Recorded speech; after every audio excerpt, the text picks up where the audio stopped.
All right, guys, this is a 28-70 f2.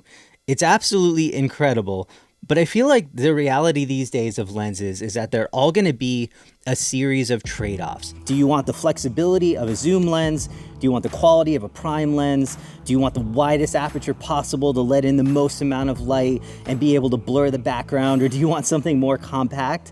It might be a little bit slower, but it'll certainly be a whole lot cheaper. When Sony told me that they had basically taken the 28-70 millimeter and gotten rid of one of the biggest issues with typical lenses like this, which is the weight, I was absolutely stoked, because this is in theory a dream lens, and now it is so much lighter than before. And I knew there was still going to be some trade-offs, but if you're willing to give up a few $100s, a few ounces, and a few millimeters, I promise you, you're really going to like this one.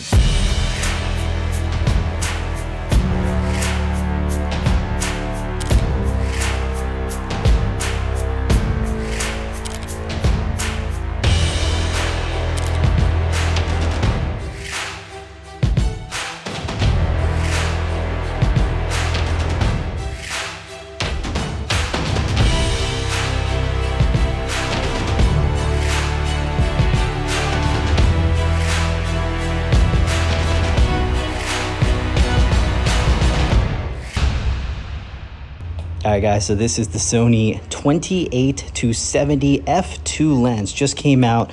Got it on the A7R5 right now. We'll throw it on the FX3 in a little bit, and that is going to be today's shoot. And this is one of those lenses I really hoped that Sony would make, but I honestly just completely given up thinking that this would ever happen, because Canon launched their 28-70 f2 back in 2018.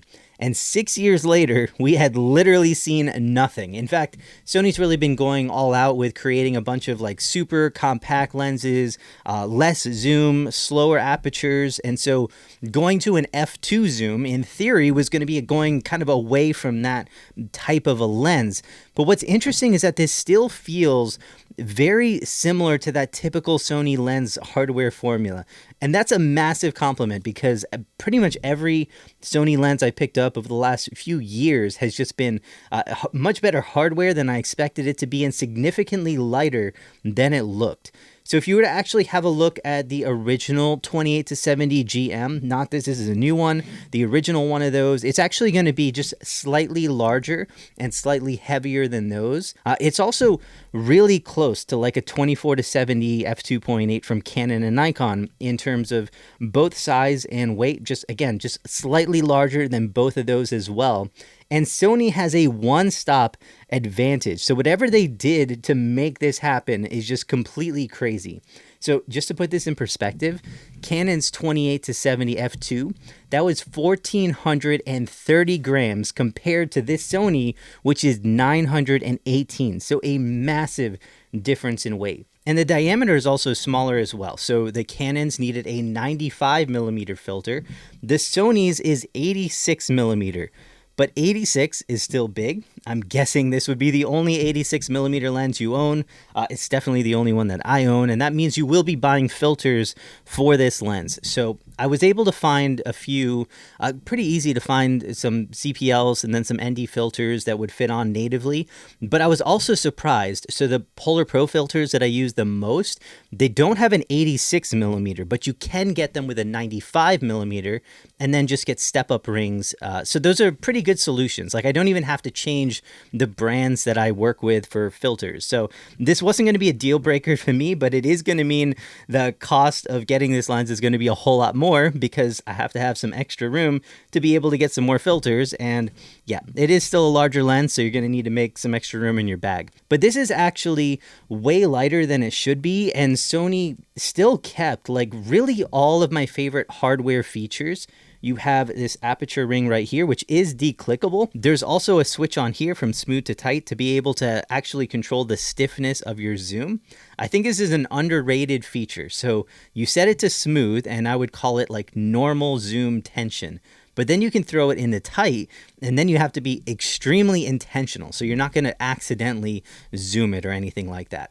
Plus, you have these two custom focus hold buttons that you can program to a couple of different things. You have dust and moisture resistance, and then there's very little barrel movement when you actually do a zoom throw. So it's not quite internal zoom, but if you've balanced on a gimbal and then you just completely rack focused or rack zoom to 70, you're really not going to change the center of gravity all that much. So I'm finding that most gimbals can handle this kind of a change without needing to completely rebalance it.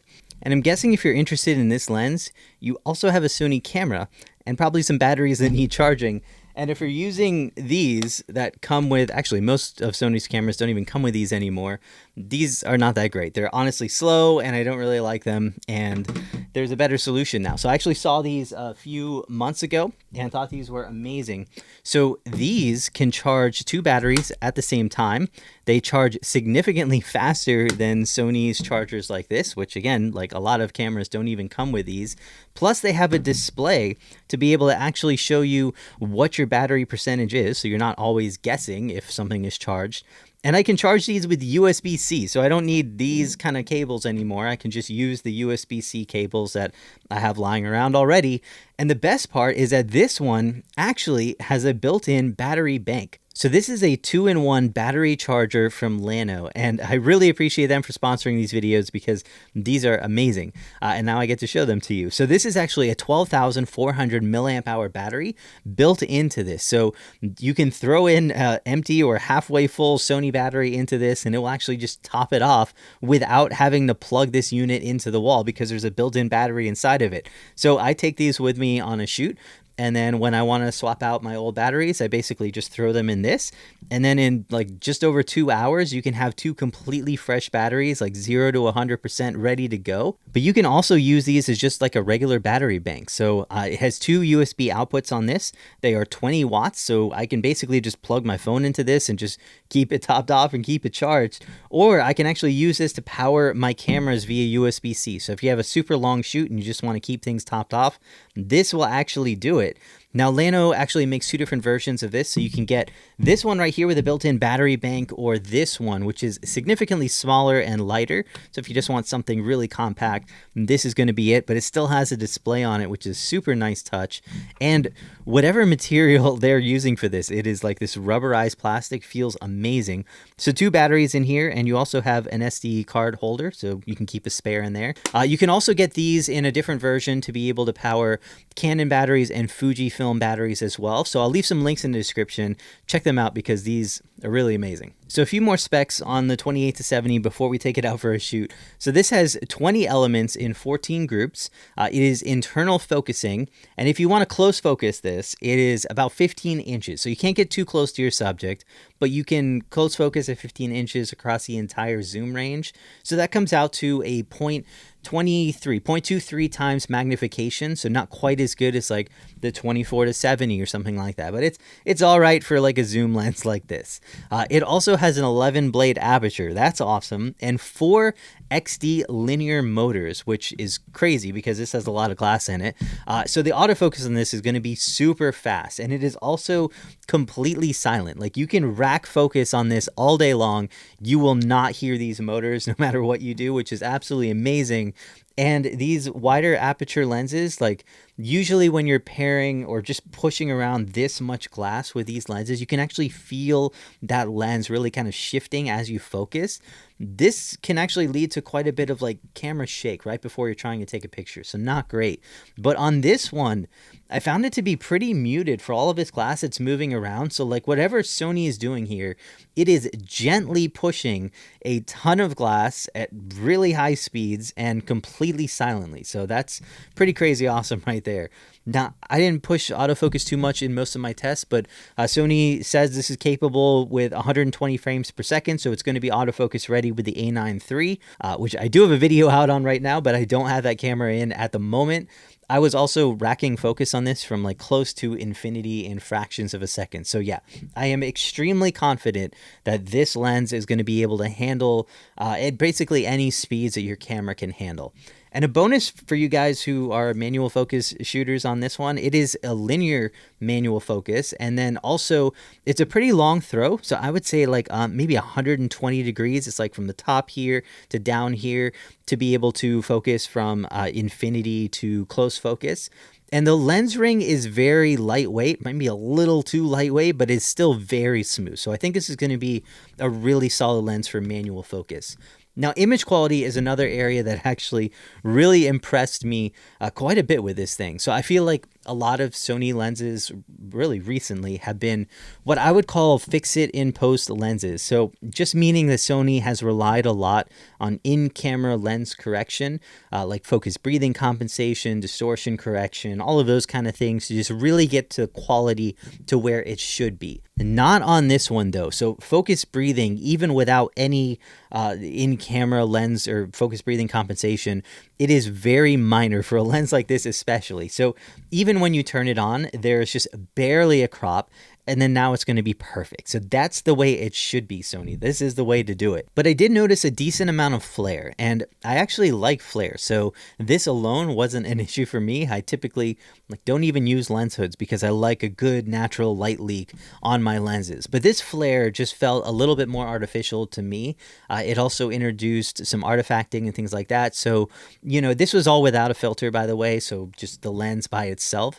And this is probably the area where like a good prime lens, like the 50mm f1.2, I just love how the flare from that lens goes. So personally, I would still want a good prime like that if you like shooting into the sun, because it feels a whole lot more natural when it comes to that. Or you can just use a lens hood and try and avoid some of that flare altogether. Now, when it comes to bokeh, like this is an f2 lens, so you're gonna see a lot of blurred backgrounds, and zoom lenses can definitely struggle quite a bit with this. But honestly, I actually thought this looked great. So very round in the center, and then only when you get off to the corners does it kind of like squish down a little bit. But in everyday shooting, it just felt like a prime lens, like just a lot of buttery smooth background blur. So that's all amazing. And this lens is just a super sharp lens. Like if you shoot this at f2 to f2.8, you will barely notice a difference. Even in the corners, this is just extremely sharp. And overall, I just had fun shooting with this lens because I just kind of felt like a superhuman, because I had the flexibility of having a zoom lens, but I was getting the quality and just some of the feel of my favorite prime lenses, but I didn't have to stop and change lenses every time I wanted to make a focal length change, which is great because I was where I was shooting. You can't just drive a green Lamborghini into a public space without attracting some kind of attention. So I do have images from all of this shoot available to download for any of my pro members on my Patreon. So if you want to actually download these images, you can create your own edits with them. You can do whatever you want. You can just analyze the lens a bit more if you want to do that as well. I'll have a link in the description to be able to do that. Plus, there's a bunch of galleries on there I've already uploaded. So a lot of really cool shoots with a ton of different cameras out there, including like Canon R5s and A9 IIIs, and so some really cool stuff out there.